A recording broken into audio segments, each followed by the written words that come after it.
Editor's note: Alonso Hasbrook, typer of Kingston, New York, was last seen and recognized on April 17, 1908, around noon, at the Hotel Richmond in Batavia. He was the only survivor of an ancient Ulster County family and was 53 years old at the time of his disappearance.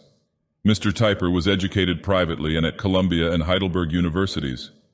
All his life was spent as a student, the field of his researches including many obscure and generally feared borderlands of human knowledge. His papers on vampirism, ghouls, and poltergeist phenomena were privately printed after rejection by many publishers.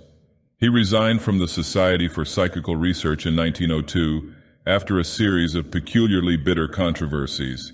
At various times, Mr. Typer traveled extensively, sometimes dropping out of sight for long periods.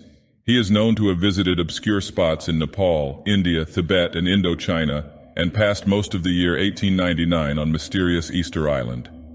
The extensive search for Mr. Typer after his disappearance yielded no results, and his estate was divided among distant cousins in New York City. The diary herewith presented was allegedly found in the ruins of a large country house near Attica, NY, which had borne a curiously sinister reputation for generations before its collapse. The edifice was very old, antedating the general white settlement of the region, and had formed the home of a strange and secretive family named van der Heil, which had migrated from Albany in 1746, under a curious cloud of witchcraft suspicion. The structure probably dated from about 1760. Of the history of the van der Heils, very little is known. They remained entirely aloof from their normal neighbors, employed Negro servants brought directly from Africa and speaking little English, and educated their children privately and at European colleges. Those of them who went out into the world were soon lost to sight, though not before gaining evil repute for association with black mass groups and cults of even darker significance. Around the dreaded house, a straggling village arose, populated by Indians and later by renegades from the surrounding country, which bore the dubious name of Karazin. Of the singular hereditary strains which afterward appeared in the mixed Karazin villagers, several monographs have been written by ethnologists. Just behind the village and in sight of the van der Heil house is a steep hill crowned with a peculiar ring of ancient standing stones, which the Iroquois always regarded with fear and loathing. The origin and nature of the stones, whose date, according to archaeological and climatological evidence, must be fabulously early, is a problem still unsolved. From about 1795 onward, the legends of the incoming pioneers and later population have much to say about strange cries and chants proceeding at certain seasons from Karazin and from the great house and hill of standing stones, though there is reason to suppose that the noises ceased about 1872, when the entire van der Heil household, servants and all, suddenly and simultaneously disappeared. Thenceforward the house was deserted. For other disastrous events, including 3 unexplained deaths, 5 disappearances, and 4 cases of sudden insanity, occurred when later owners and interested visitors attempted to stay in it. The house, village, and extensive rural areas on all sides reverted to the state and were auctioned off in the absence of discoverable van der Heil heirs. Since about 1890, the owners, successively the late Charles A. Shields and his son Oscar S. Shields of Buffalo, have left the entire property in a state of absolute neglect and have warned all inquirers not to visit the region. Of those known to have approached the house during the last 40 years, most were occult students, police officers, newspapermen, and odd characters from abroad. Among the latter was a mysterious Eurasian, probably from Cochin, China, whose later appearance with blank mind and bizarre mutilations excited wide press notice in 1903. Mr. Typer's diary, a book about 6x3 inches in size with tough paper and an oddly durable binding of thin sheet metal, was discovered in the possession of one of the decadent Karazin villagers on number 16, 1935, by a state policeman sent to investigate the rumored collapse of the deserted van der Heil mansion. The house had indeed fallen, obviously from sheer age and decrepitude, in the severe gale of number 12. Disintegration was peculiarly complete, and no thorough search of the ruins could be made for several weeks. John Eagle, the swarthy, simian-faced, Indian-like villager who had the diary, said that he found the book quite near the surface of the debris, in what must have been an upper front room. Very little of the contents of the house could be identified, though an enormous and astonishingly solid brick vault in the cellar, whose ancient iron door had to be blasted open because of the strangely figured and perversely tenacious lock, remained intact and presented several puzzling features. For one thing, the walls were covered with still undeciphered hieroglyphs roughly incised in the brickwork. Another peculiarity was a huge circular aperture in the rear of the vault, blocked by a cave-in evidently caused by the collapse of the house. But strangest of all was the apparently recent deposit of some fetid, slimy, pitch-black substance on the flagstone floor, extending in a yard-broad, irregular line with one end at the blocked circular aperture. Those who first opened the vault declared that the place smelled like the snake house at a zoo. The diary, which was apparently designed solely to cover an investigation of the dreaded Van der Heil house by the vanished Mr. Typer, has been proved by handwriting experts to be genuine. The script shows signs of increasing nervous strain as it progresses toward the end, in places becoming almost illegible. Karazhan villagers, whose stupidity and taciturnity baffle all students of the region and its secrets, admit no recollection of Mr. Typer as distinguished from other rash visitors to the dreaded house. The text of the diary is here given verbatim and without comment. How to interpret it, and what other than the writer's madness to infer from it, the reader must decide for himself. Only the future can tell what its value may be in solving a generation-old mystery. It may be remarked that genealogists confirm Mr. Typer's belated memory in the matter of Adrian Slate. The diary, April 17, 1908.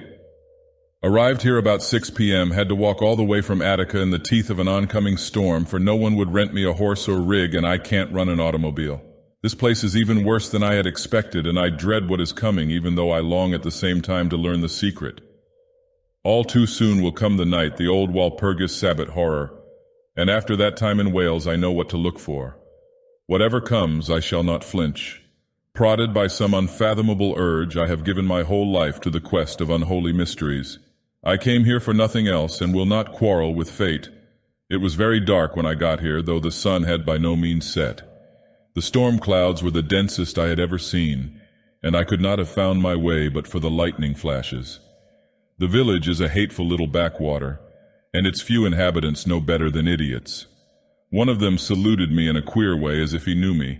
I could see very little of the landscape, just a small swampy valley of strange brown weed stalks and dead fungi surrounded by scraggly, evilly twisted trees with bare boughs. But behind the village is a dismal-looking hill on whose summit is a circle of great stones with another stone at the center. That, without question, is the vile primordial thing Viol told me about at the Nena Gestbad. The great house lies in the midst of a park all overgrown with curious-looking briars. I could scarcely break through, and when I did, the vast age and decrepitude of the building almost stopped me from entering. The place looked filthy and diseased, and I wondered how so leprous a bulk could hang together. It is wooden, and though its original lines are hidden by a bewildering tangle of wings added at various dates, I think it was first built in the square colonial fashion of New England. Probably that was easier to build than a Dutch stone house, and then, too, I recall that Dirk van der Heil's wife was from Salem, a daughter of the unmentionable Abaddon Corey. There was a small pillared porch, and I got under it just as the storm burst. It was a fiendish tempest, black as midnight, with rain in sheets, thunder and lightning like the day of general dissolution, and a wind that actually clawed at me. The door was unlocked, so I took out my electric torch and went inside. Dust was inches thick on floor and furniture, and the place smelled like a mold-caked tomb. There was a hall reaching all the way through and a curving staircase on the right. I plowed away upstairs and selected this front room to camp out in. The whole place seems fully furnished, though most of the furniture is breaking down. This is written at 8 o'clock after a cold meal from my traveling case.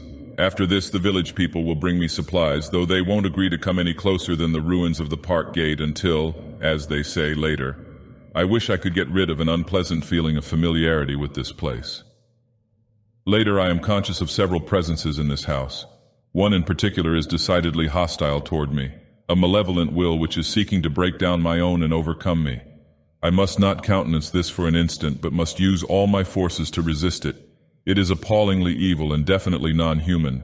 I think it must be allied to powers outside Earth, powers in the spaces behind time and beyond the universe.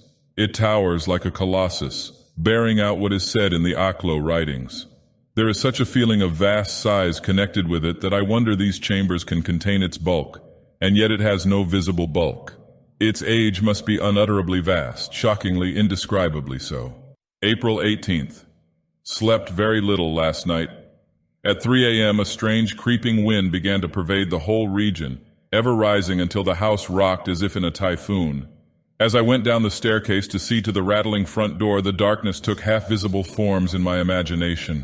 Just below the landing, I was pushed violently from behind. By the wind, I suppose, though I could have sworn I saw the dissolving outlines of a gigantic black paw as I turned quickly about. I did not lose my footing, but safely finished the descent and shot the heavy bolt of the dangerously shaking door. I had not meant to explore the house till dawn, yet now unable to sleep again and fired with mixed terror and curiosity, I felt reluctant to postpone my search. With my powerful torch, I plowed through the dust to the great south parlor where I knew the portraits would be. There they were, just as Vieng had said, and as I seemed to know from some obscurer source as well. Some were so blackened, moldy, and dust-clouded that I could make little or nothing of them. But from those I could trace, I recognized that they were indeed of the hateful line of the Van der Heils. Some of the paintings seemed to suggest faces I had known, but just what faces I could not recall. The outlines of that frightful hybrid Joris, spawned in 1773 by old Dirk's youngest daughter, were clearest of all, and I could trace the green eyes and the serpent look in his face. Every time I shut off the flashlight, that face would seem to glow in the dark until I half fancied it shone with a faint greenish light of its own. The more I looked, the more evil it seemed, and I turned away to avoid hallucinations of changing expression. But that to which I turned was even worse. The long, dour face, small, closely set eyes, and swine-like features identified it at once, even though the artist had striven to make the snout look as human as possible. This was what V had whispered about. As I stared in horror, I thought the eyes took on a reddish glow, and for a moment the background seemed replaced by an alien and seemingly irrelevant scene. A lone, bleak moor beneath a dirty yellow sky, whereon grew a wretched-looking blackthorn bush.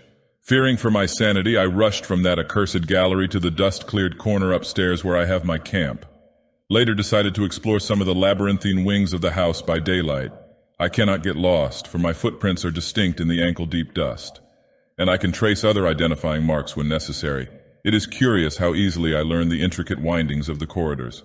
Followed a long, outflung northerly L to its extremity, and came to a locked door, which I forced. Beyond was a very small room quite crowded with furniture and with the paneling badly worm-eaten. On the outer wall I spied a black space behind the rotting woodwork, and discovered a narrow secret passage leading downward to unknown black depths. It was a steeply inclined chute or tunnel without steps or handholds, and I wondered what its use could have been. Above the fireplace was a moldy painting which I found on close inspection to be that of a young woman in the dress of the late 18th century. The face is of classic beauty, yet with the most fiendishly evil expression which I have ever known the human countenance to bear.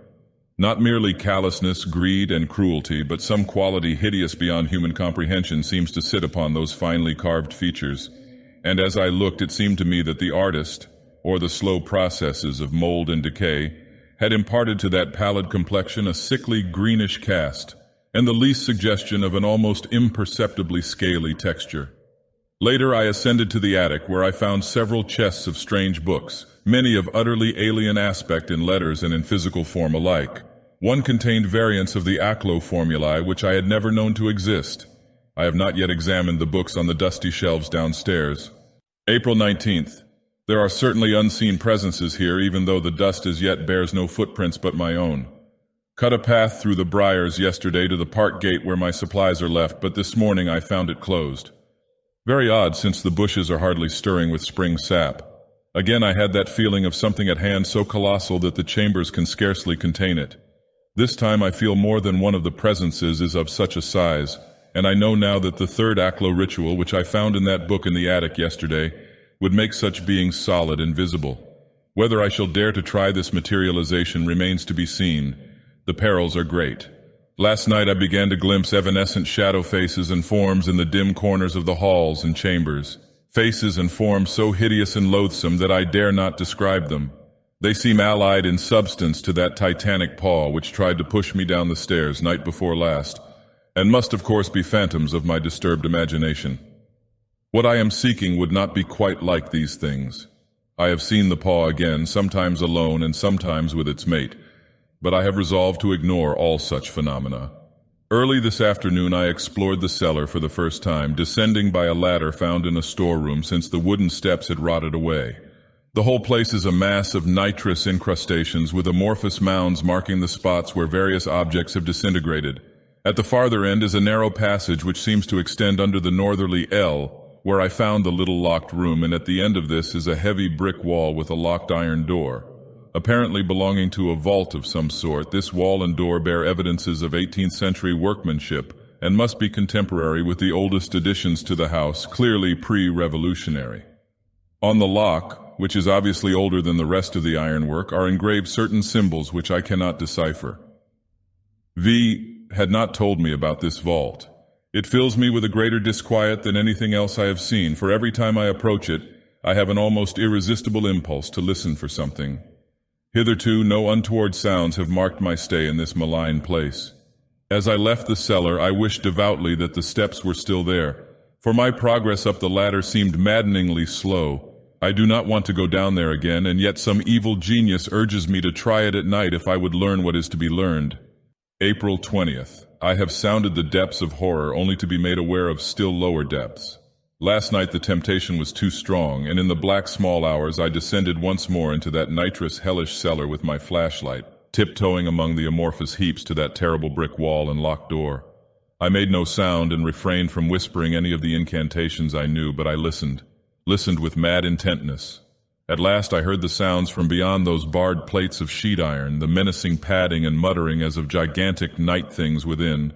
Then, too, there was a damnable slithering as of a vast serpent or sea beast, dragging its monstrous folds over a paved floor. Nearly paralyzed with fright, I glanced at the huge rusty lock and at the alien cryptic hieroglyphs graven upon it. They were signs I could not recognize, and something in their vaguely mongoloid technique hinted at a blasphemous and indescribable antiquity. At times I fancied I could see them glowing with a greenish light. I turned to flee, but found that vision of the Titan pause before me, the great talons seeming to swell and become more tangible as I gazed. Out of the cellar's evil blackness they stretched, with shadowy hints of scaly wrists beyond them, and with a waxing, malignant will guiding their horrible gropings. Then I heard from behind me, within that abominable vault, a fresh burst of muffled reverberations which seemed to echo from far horizons like distant thunder. Impelled by this greater fear, I advanced toward the shadowy paws with my flashlight and saw them vanish before the full force of the electric beam. Then up the ladder I raced, torch between my teeth, nor did I rest till I had regained my upstairs camp. What is to be my ultimate end, I dare not imagine. I came as a seeker, but now I know that something is seeking me. I could not leave if I wished. This morning I tried to go to the gate for my supplies, but found the briars twisted tightly in my path. It was the same in every direction, behind and on all sides of the house. In places the brown barbed vines had uncurled to astonishing heights, forming a steel-like hedge against my egress. The villagers are connected with all this. When I went indoors, I found my supplies in the great front hall, though without any clue to how they came there. I am sorry now that I swept the dust away. I shall scatter some more and see what prints are left. This afternoon I read some of the books in the great shadowy library at the rear of the ground floor and formed certain suspicions which I cannot bear to mention. I had never seen the text of Monacodic manuscripts or of the Eltdown shards before, and would not have come here had I known what they contain. I believe it is too late now, for the awful Sabbat is only 10 days away. It is for that night of horror that they are saving me. April 21st. I have been studying the portraits again. Some have names attached, and I noticed one of an evil-faced woman painted some 2 centuries ago, which puzzled me. It bore the name of Trintje van der Heil Slate, and I have a distinct impression that I once met the name of Slate before, in some significant connection. It was not horrible then, though it becomes so now. I must rack my brain for the clue. The eyes of these pictures haunt me. Is it possible that some of them are emerging more distinctly from their shrouds of dust and decay and mold? The serpent-faced and swine-faced warlocks stare horribly at me from their blackened frames, and a score of other hybrid faces are beginning to peer out of shadowy backgrounds. There is a hideous look of family resemblance in them all, and that which is human is more horrible than that which is non-human. I wish they reminded me less of other faces I have known in the past. They were an accursed line, and Cornelis of Leyden was the worst of them. It was he who broke down the barrier after his father had found that other key. I am sure that V knows only a fragment of the horrible truth, so that I am indeed unprepared and defenseless. What of the line before old Klaus? What he did in 1591 could never have been done without generations of evil heritage, or some link with the outside. And what of the branches this monstrous line has sent forth? Are they scattered over the world, all awaiting their common heritage of horror? I must recall the place where I once so particularly noticed the name of Slate. I wish I could be sure that these pictures stay always in their frames. For several hours now I have been seeing momentary presences like the earlier paws and shadow faces and forms, but closely duplicating some of the ancient portraits. Somehow I can never glimpse a presence in the portrait it resembles at the same time. The light is always wrong for one or the other, or else the presence and the portrait are in different rooms. Perhaps, as I have hoped, the presences are mere figments of imagination, but I cannot be sure now. Some are female and of the same hellish beauty as the picture in the little locked room. Some are like no portrait I have seen, yet make me feel that their painted features lurk unrecognized beneath the mold and soot of canvases I cannot decipher.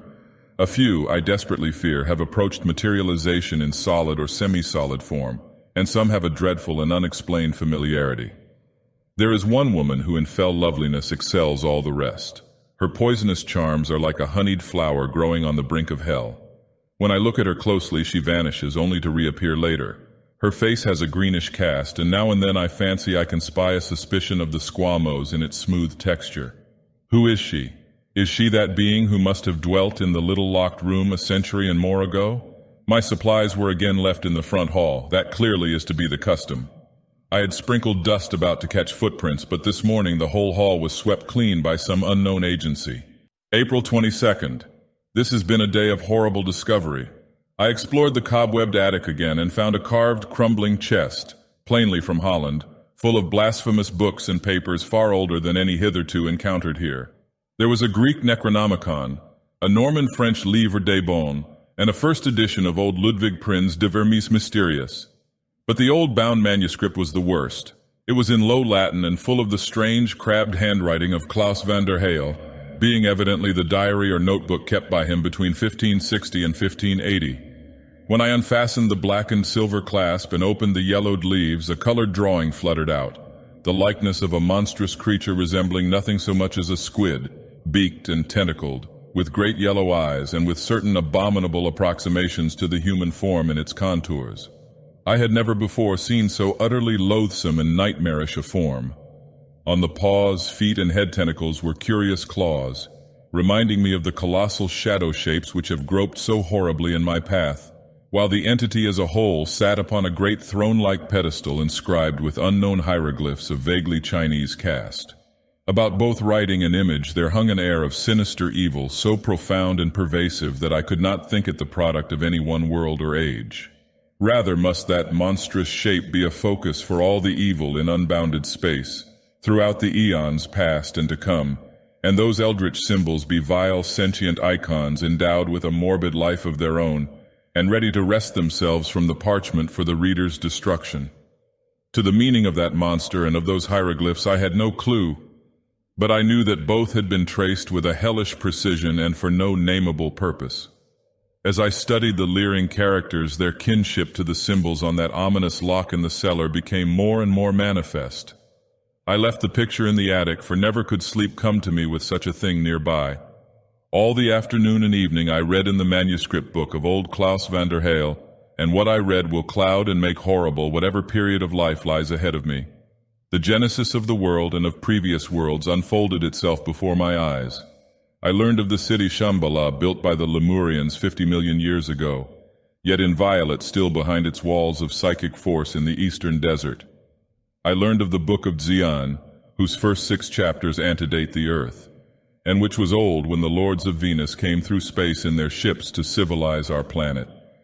And I saw recorded in writing for the first time that name which others had spoken to me in whispers, and which I had known in a closer and more horrible way, the shunned and dreaded name of Yan Ho. In several places I was held up by passages requiring a key. Eventually, from various allusions, I gathered that old Klaus had not dared to embody all his knowledge in one book, but had left certain points for another. Neither volume can be wholly intelligible without its fellow. Hence I have resolved to find the second one if it lies anywhere within this accursed house. Though plainly a prisoner, I have not lost my lifelong zeal for the unknown, and am determined to probe the cosmos as deeply as possible before doom comes. April 23rd. Searched all the morning for the second diary, and found it about noon in a desk in the little locked room. Like the first, it is in Klaus van der Heil's barbarous Latin, and it seems to consist of disjointed notes referring to various sections of the other. Glancing through the leaves, I spied at once the abhorred name of Yen Ho, that lost and hidden city wherein brood eon-old secrets, and of which dim memories older than the body lurk behind the minds of all men. It was repeated many times, and the text around it was strewn with crudely drawn hieroglyphs plainly akin to those on the pedestal in that hellish drawing I had seen.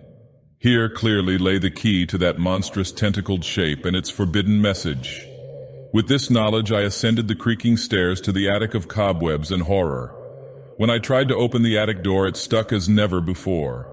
Several times it resisted every effort to open it, and when at last it gave way, I had a distinct feeling that some colossal unseen shape had suddenly released it, a shape that soared away on non-material but audibly beating wings. When I found the horrible drawing, I felt that it was not precisely where I had left it. Applying the key in the other book, I soon saw that the latter was no instant guide to the secret. It was only a clue to a secret too black to be left lightly guarded. It would take hours, perhaps days, to extract the awful message. Shall I live long enough to learn the secret? The shadowy black arms and paws haunt my vision more and more now, and seem even more titanic than at first.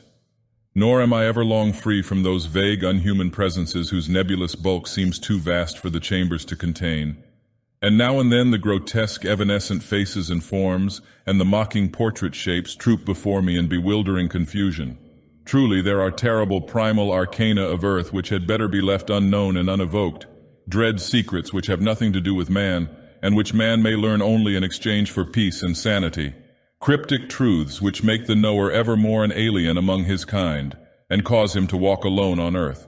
Likewise are there dread survivals of things older and more potent than man, things that have blasphemously straggled down through the eons to ages never meant for them, monstrous entities that have lain sleeping endlessly in incredible crypts and remote caverns, outside the laws of reason and causation, and ready to be waked by such blasphemers as shall know their dark forbidden signs and furtive passwords. April 24th. Studied the picture and the key all day in the attic. At sunset I heard strange sounds, of a sort not encountered before and seeming to come from far away. Listening, I realized that they must flow from that queer abrupt hill with the circle of standing stones, which lies behind the village and some distance north of the house. I had heard that there was a path from the house leading up that hill to the primal cromlech, and had suspected that at certain seasons the Van der Heils had much occasion to use it, but the whole matter had hitherto lain latent in my consciousness. The present sounds consisted of a shrill piping intermingled with a peculiar and hideous sort of hissing or whistling, a bizarre, alien kind of music like nothing which the annals of earth describe. It was very faint and soon faded, but the matter has set me thinking. It is toward the hill that the long, northerly L with the secret chute and the locked brick vault under it extend. Can there be any connection which has so far eluded me? April 25th. I have made a peculiar and disturbing discovery about the nature of my imprisonment. Drawn toward the hill by a sinister fascination, I found the briars giving way before me, but in that direction only. There is a ruined gate, and beneath the bushes the traces of the old path no doubt exist. The briars extend part way up and all around the hill, though the summit with the standing stones bears only a curious growth of moss and stunted grass. I climbed the hill and spent several hours there, noticing a strange wind which seems always to sweep around the forbidding monoliths and which sometimes seems to whisper in an oddly articulate though darkly cryptic fashion. These stones, both in color and in texture, resemble nothing I have seen elsewhere. They are neither brown nor gray, but rather of a dirty yellow merging into an evil green, and having a suggestion of chameleon-like variability. Their texture is queerly like that of a scaled serpent, and is inexplicably nauseous to the touch, being as cold and clammy as the skin of a toad or other reptile. Near the central menhir is a singular stone-rimmed hollow which I cannot explain, but which may possibly form the entrance to a long choked well or tunnel. When I sought to descend the hill at points away from the house, I found the briars intercepting me as before, though the path toward the house was easily retraceable. April 26th. Up on the hill again this evening and found that windy whispering much more distinct. The almost angry humming came close to actual speech, of a vague sibilant sort, and reminded me of the strange piping chant I had heard from afar. After sunset there came a curious flash of premature summer lightning on the northern horizon, followed almost at once by a queer detonation high in the fading sky. Something about this phenomenon disturbed me greatly, and I could not escape the impression that the noise ended in a kind of unhuman hissing speech which trailed off into guttural cosmic laughter. Is my mind tottering at last, or has my unwarranted curiosity evoked unheard-of horrors from the twilight spaces? The Sabbath is close at hand now. What will be the end? April 27th. At last my dreams are to be realized. Whether or not my life or spirit or body will be claimed, I shall enter the gateway. Progress in deciphering those crucial hieroglyphs in the picture has been slow, but this afternoon I hit upon the final clue. By evening I knew their meaning, and that meaning can apply in only one way to the things I have encountered in this house. There is beneath this house, sepulchred I know not where, an ancient forgotten one who will show me the gateway I would enter and give me the lost signs and words I shall need. How long it has lain buried here, forgotten save by those who reared the stones on the hill and by those who later sought out this place and built this house, I cannot conjecture. It was in search of this thing beyond question that Hendrik van der Heil came to New Netherland in 1638. Men of this earth know it not, save in the secret whispers of the fear-shaken few who have found or inherited the key. No human eye has even yet glimpsed it, unless perhaps the vanished wizards of this house delved farther than has been guessed. With knowledge of the symbols came likewise a mastery of the 7 lost signs of terror, and a tacit recognition of the hideous and unutterable words of fear. All that remains for me to accomplish is the chant which will transfigure that forgotten one who is guardian of the ancient gateway. I marvel much at the chant. It is composed of strange and repellent gutturals and disturbing sibilants resembling no language I have ever encountered, even in the blackest chapters of the Livre des Bons. When I visited the hill at sunset, I tried to read it aloud, but evoked in response only a vague, sinister rumbling on the far horizon, and a thin cloud of elemental dust that writhed and whirled like some evil living thing. Perhaps I do not pronounce the alien syllables correctly, or perhaps it is only on the Sabbath, that hellish Sabbath for which the powers in this house are without question holding me, that the great transfiguration can occur. Had an odd spell of fright this morning. I thought for a moment that I recalled where I had seen that baffling name of Slight before, and the prospect of realization filled me with unutterable horror. April 28th. Today dark, ominous clouds have hovered intermittently over the circle on the hill. I have noticed such clouds several times before, but their contours and arrangements now hold a fresh significance. They are snake-like and fantastic, and curiously like the evil shadow shapes I have seen in the house.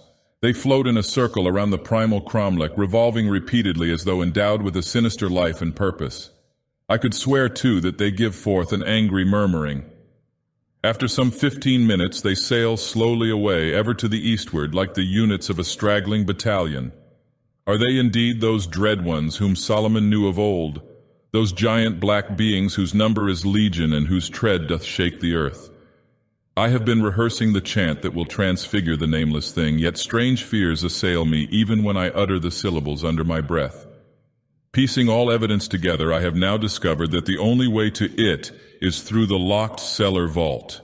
That vault was built with a hellish purpose, and must cover the hidden burrow leading to the immemorial lair. What guardians live endlessly within, flourishing from century to century on an unknown nourishment, only the mad may conjecture. The warlocks of this house, who called them out of inner earth, have known them only too well, as the shocking portraits and memories of the place reveal. What troubles me most is the limited nature of the chant. It evokes the nameless one, yet provides no method for the control of that which is evoked. There are, of course, the general signs and gestures, but whether they will prove effective toward such an one remains to be seen. Still, the rewards are great enough to justify any danger, and I could not retreat if I would, since an unknown force plainly urges me on. I have discovered one more obstacle. Since the locked cellar vault must be traversed, the key to that place must be found. The lock is infinitely too strong for forcing. That the key is somewhere hereabouts cannot be doubted, but the time before the Sabbath is very short. I must search diligently and thoroughly. It will take courage to unlock that iron door, for what prisoned horrors may not lurk within. Later, I've been shunning the cellar for the past day or two, but late this afternoon I again descended to those forbidding precincts. At first all was silent, but within 5 minutes the menacing padding and muttering began once more beyond the iron door. This time it was loud and more terrifying than on any previous occasion, and I likewise recognized the slithering that bespoke some monstrous sea beast, now swifter and nervously intensified, as if the thing were striving to force its way through the portal to where I stood. As the pacing grew louder, more restless and more sinister, there began to pound through it those hellish and unidentifiable reverberations which I had heard on my second visit to the cellar, those muffled reverberations which seemed to echo from far horizons like distant thunder. Now, however, their volume was magnified an hundredfold, and their timbre freighted with new and terrifying implications. I can compare the sound to nothing more aptly than to the roar of some dread monster of the vanished Saurian age, when primal horrors roamed the earth, and Volusia's serpent men laid the foundation stones of evil magic. To such a roar, but swelled to deafening heights reached by no known organic throat, was this shocking sound akin. Dare I unlock the door and face the onslaught of what lies beyond? April 29th. The key to the vault is found. I came upon it this noon in the little locked room, buried beneath rubbish in a drawer of the ancient desk, as if some belated effort to conceal it had been made. It was wrapped in a crumbling newspaper dated October 31, 1872, but there was an inner wrapping of dried skin, evidently the hide of some unknown reptile, which bore a low Latin message in the same crabbed writing as that of the notebooks I found. As I had thought, the lock and key were vastly older than the vault. Old Klaus van der Heil had them ready for something he or his descendants meant to do, and how much older than he they were I could not estimate. Deciphering the Latin message, I trembled in a fresh access of clutching terror and nameless awe. "The secrets of the monstrous primal ones," ran the crabbed text, "whose cryptic words relate the hidden things that were before man, the things no one of earth should learn, lest peace be forever forfeited, shall by me never suffer revelation. To Yan Ho, that lost and forbidden city of countless eons whose place may not be told, I have been in the veritable flesh of this body, as none other among the living has been. Therein have I found, and thence have I borne away that knowledge which I would gladly lose, though I may not. I have learnt to bridge a gap that should not be bridged, and must call out of the earth that which should not be waked or called. And what is sent to follow me will not sleep till I or those after me have found and done what is to be found and done. That which I have awaked and borne away with me I may not part with again. So is it written in the book of hidden things.